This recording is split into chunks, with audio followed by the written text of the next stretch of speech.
Scripture reading this evening will come from Acts chapter 10, verses 9 through 15.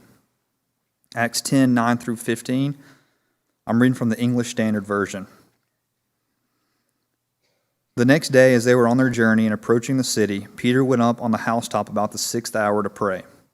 And he became hungry and wanted something to eat. But while they were preparing it, he fell into a trance and saw the heavens opened and something like a great sheet descending, being let down by its four corners upon the earth. In it were all kinds of animals and reptiles and birds of the air. And there came a voice to him, "Rise, Peter, kill and eat." But Peter said, "By no means, Lord, for I have never eaten anything that is common or unclean." And the voice came to him again a second time, "What God has made clean, do not call common."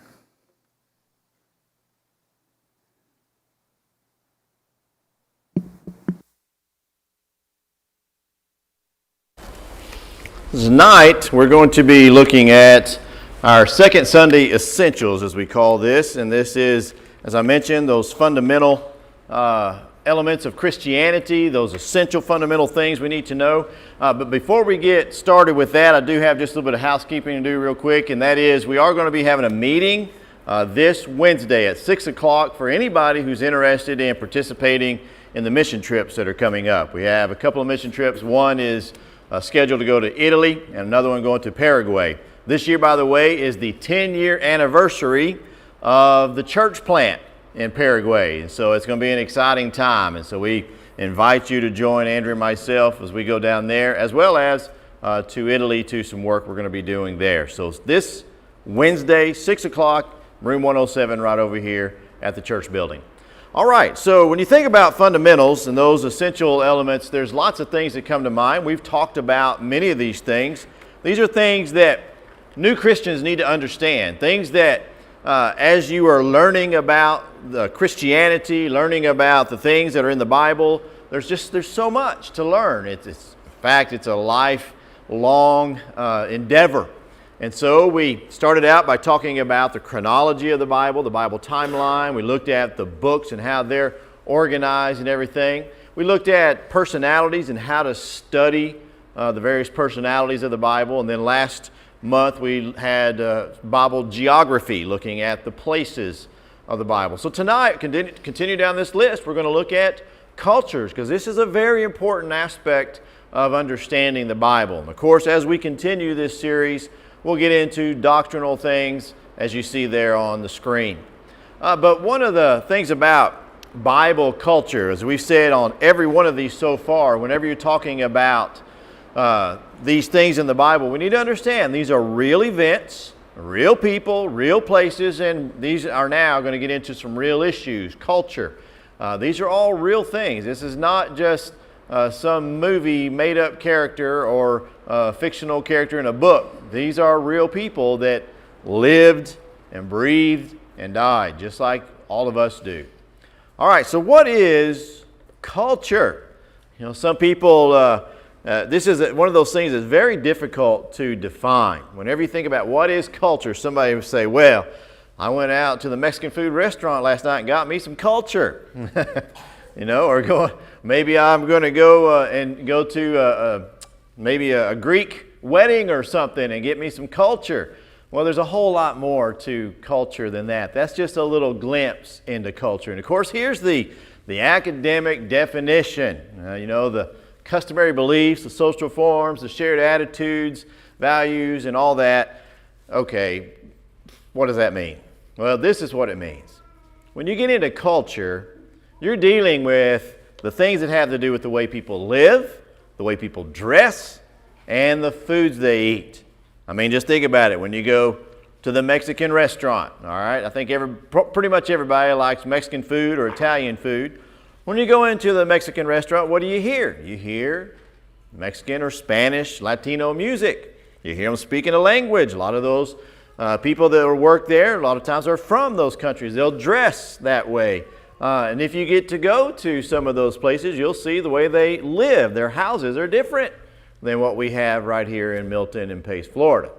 And so that is part of culture, as well as the things that they use for measurements, the money that they use, the languages and gestures that they have. That's what a lot of people don't understand, is that there are certain gestures in culture that, like this, for example, is perfectly fine right here. That means okay, everything's okay.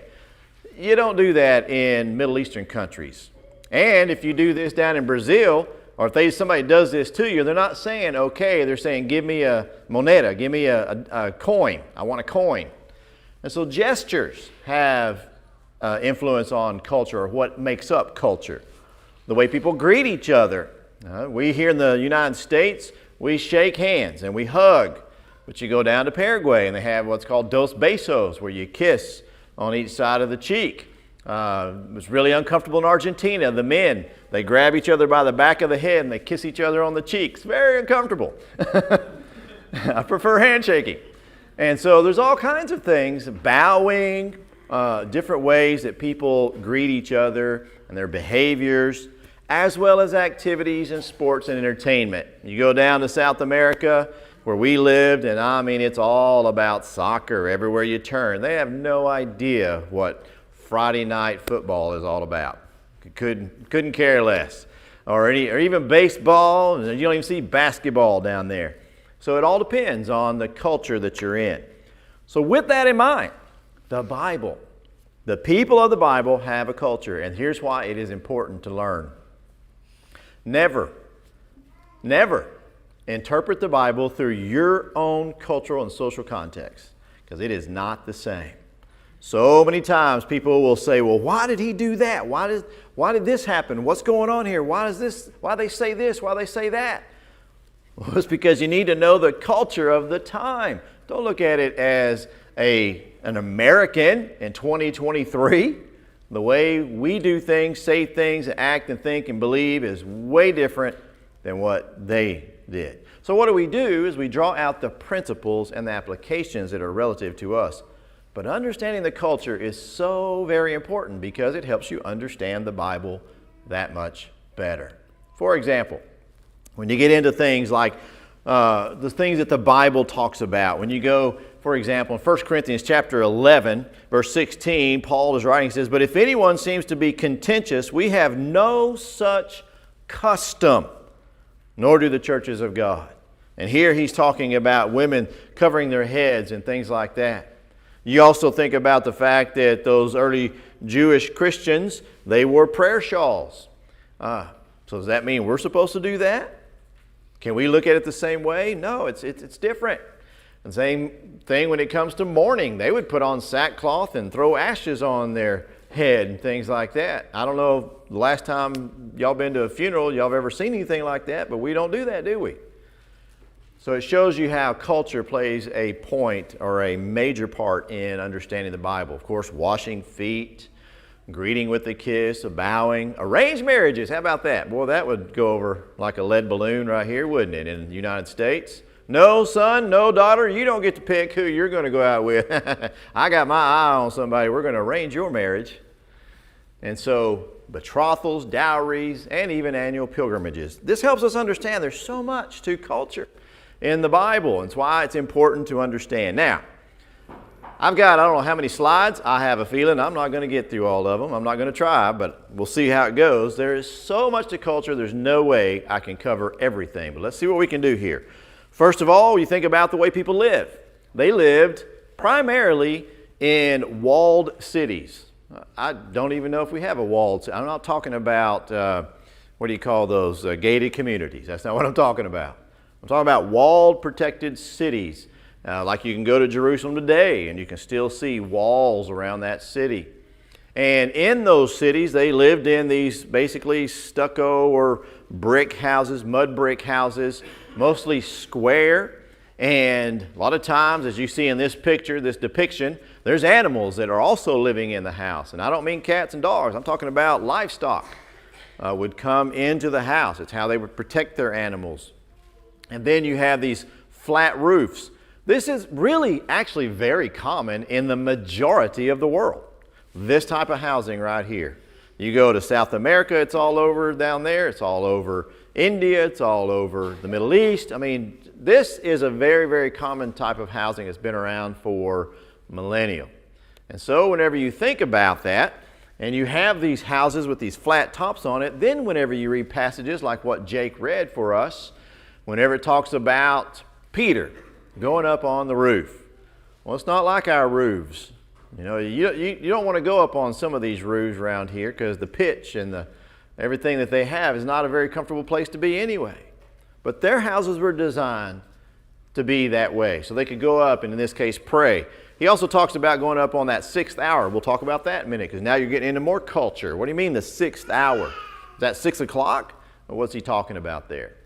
Then you have the Roman houses. Again, this is something you still see in culture today. A lot of the Latino type houses throughout Latin America look like this. To this day, they still have this same design where you have an entrance and then an atrium. You'll have what here's called the peristyle, but it's a place in the middle there that is surrounded and open, and a lot of times that's where they would cook or the entertainment. You have a porch is what they would call it, the patio out back, which is where they would have a garden area. This is very common. So inside, you have your rooms spread around the center of the house, and then this central area where the family gathers together. Still very common in Latin America today. Here is one of those homes from Pompeii. You all have heard of Pompeii, the place where the volcano exploded and covered up everything. They've gone in now and they keep uncovering more and more, and they have whole houses where they can see with the paintings and what's inside those homes and everything else, exactly how it was over 2,000 years ago. And so whenever you think about that, you go to passages like Acts chapter 10. Whenever I just mentioned that about Peter going up on the roof, well, you continue reading in Acts chapter 10, and you get to Cornelius' house, and it says, as Peter was coming in, Cornelius met him and fell down at his feet and worshiped him. And the verse before that says he had gathered together his relatives. So you can imagine Peter walking into a house like that, and there being Cornelius, because Cornelius being a centurion, he's a high-ranking officer in the military. He's going to have a better living arrangement, especially being a Roman.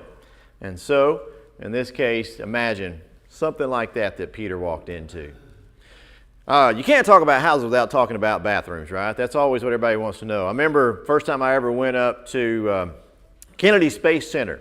The astronaut said, you know what the number one question that everybody asked us? How do you go to the bathroom? That's all what everybody wants to know. Well, here's a Roman bathhouse, and no, they did not have dividers in between those places. And this is interesting. In Jerusalem, there outside of Caiaphas' house, there was a patio, and they discovered an area, and this is an artist's rendition of what they think it looks like, but they discovered an ancient toilet there in Jerusalem. And so even the culture that they have in that regard is uncoverable through archaeology and all. All right, the Bible, by the way, does talk about those subjects. So I'm not going off on a rabbit field there. I'm just not going to expand on it very much. Okay, the other thing we come to is deities and emperor worship. You know, you hear in the Bible over and over talking about idolatry and false gods and all these different things that teaching about, and we think, well, we don't have that problem, and indeed, we don't have it like this. We do still have our idolatry. We just don't have it in little figurines. And in Roman houses, there were these little places, these niches, and I forget the name of this, but it's got a specific name. Once again, there in Pompeii, they've uncovered those homes, and there are those places like what you see with the woman there, where they would put these little gods, these little figurines, and they would worship them. And so in every house, every Roman house, you had these idols. And so it makes a little more sense, doesn't it? Whenever Paul is writing to the Romans, he's writing to the Christians who were Greeks and Romans and Gentiles that now are Christians, to put away idolatry. And you can imagine if you're a Roman and you become a Christian and you invite your friends over, and your friends come over and they look over and they see your little niche over here, this little niche that you have typically those idols, and they say, where's your idols? You know, ooh, you don't have Emperor Caesar up there. That's going to get their attention, right? And speaking of that, notice I said emperor worship. This is another problem during the first century, is that the Caesars, the emperor of Rome, declared himself to be deity. And he expected people to bow down to him as if he were a god. And people would lose their lives sometimes over that because they would not do that. So we can't even imagine. Could you imagine somebody coming in and saying, the President of the United States has declared himself as God. Y'all need to bow down right now and give homage to the President. Sounds pretty ridiculous, doesn't it? Not so much in the first century, y'all. It was a serious problem for our brethren in that first century. Then there's places everywhere you go, especially whenever you think of places like Caesarea Philippi. In that area, there's a rock wall, and there were these temples and these little cutouts in there where they had all these different gods because the Romans and the Greeks believed in multiple gods. And that's why Paul was having difficulty explaining things to them, because they thought, just add one more. And this was a problem even for New Testament Christians. They believed in God. It's not like they didn't believe in God. They just added him to all the other gods that they believed in. And Paul is saying, no, there's only one. There's only one God. And so when you go to places like Caesarea Philippi, where all these gods were, this is the place where Jesus said, you are Peter, and upon this rock I will build my church. And so it's in a place where you see all of these gods, he's making that manifestation of who the true God